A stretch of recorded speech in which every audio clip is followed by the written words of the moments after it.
अस्सलाम वालेकुम फ्रेंड्स, उम्मीद है कि आप सब खैरियत से होंगे। तो आज आप लोगों को बताने वाले हैं चेहरे के गैर ज़रूरी बाल संगीन मसला बन गए हैं तो उस वक्त हर 5 में से 3 ख़वातीन इस मसले का शिकार है।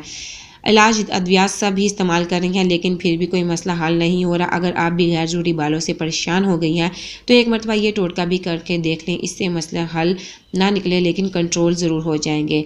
टिप्स: एक अंडे की जर्दी अलग कर लें, सिर्फ उसका सफ़ेद हिस्सा एक प्याली में डाल लें और उसमें एक लेमन का रस और आधा चम्मच शहद डालकर चम्मच से मिक्स करें।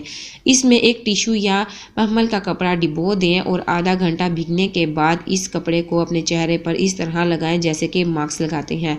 फिर इसको आधे घंटे के लिए छोड़ दें। जब आपको खिंचाव महसूस हो तो थोड़ी की तरफ से कपड़े को उतारना शुरू करें। आहिस्ता आहिस्ता उतारने से बेहतर है कि थोड़ा सा जल्दबाजी में उतारें ताकि जिल्द के मुसाम खींचने लगें। जैसे जैसे मुसाम खींचने लगेंगे साथ ही आपके इजाफी बाल भी चेहरे से चिपक कर बाहर निकल जाएंगे। और इस अमल को हफ्ते में 2 बार करें तो आप खुद फ़र्क महसूस करेंगे। इन्फॉर्मेटिव वीडियो है, दूसरों तक लाजमी शेयर करें ताकि जिसका फ़ायदा हो सके। Thank you for watching my video.